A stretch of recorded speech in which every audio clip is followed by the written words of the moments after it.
Often when Microsoft talk about Office 365, it's always Teams is the answer, what's the question? But we think there's a good place for Yammer for your next conversation, and I'm going to take you through 5 good reasons to start your next conversation on Yammer. Microsoft have defined the inner loop and the outer loop as 2 different places that you might choose to start a conversation. The inner loop is where you're working with the close circle of people that you work with on a day-to-day basis.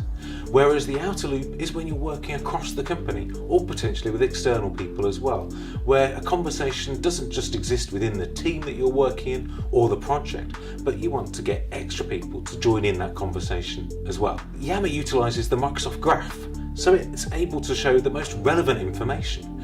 When you use Teams, you see the latest activity, you see the most recent information. Use Yammer instead if you want to see the most relevant information gathered from across your organisation, all in one place. A bit like when you open up Facebook, it shows you potentially the people that you usually talk to on Facebook or the things that you're most interested in. Yammer's doing exactly the same in Enterprise Social by showing you the most relevant information from across your company.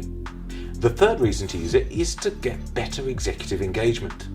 One thing you could do is train up some of the executives within the organisation so they know how best to use 1 or 2 hours a week to dive into Yammer and share some of the big company updates. Listen to the feedback that they've got from some of the employees so they've got the pulse of the company. They can be very effective and seem much more open to the rest of the workforce by just dipping in and out of Yammer throughout the week and not using much time. It works much better than them trying to digest all of the activity within Teams or sending out emails to the rest of the company and not getting any response. And use it to share outside the team. You can use Teams to work in the project that you're working on or the department that you're working on to generate something very, very quickly. You can co-author a document together and then you can produce output in a much shorter period of time than you would have been able to using some of the older offline tools or emailing documents back and forth. But once you get to that point where you've got the finished article ready for review, then don't just email that out for people to have a look at. Use Yammer as the place to get those reviews back.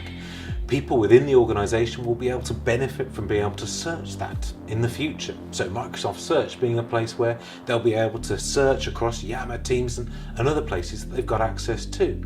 Or they'll be able to see what you're doing and provide their feedback. So use that as the place to share documents widely across the company rather than just popping it on the intranet or sending it out via email. And finally, use it as the place to ask questions openly across the company. Perhaps you were going to email somebody and ask them the answer to a question because they're not part of your team, but you know they know the answer. Maybe mention them and some people in their team and ask the question over Yammer. Or search Yammer first and see if the question's already been answered. Build up that repeatable knowledge base of questions and answers using Yammer as the open place so not only your team, but the rest of the company will benefit from sharing that knowledge. So that's 5 reasons to use Microsoft Yammer as the next place to start a conversation. Let us know in the comments below where you want to start your conversation next. Is it going to be Teams, email or Yammer?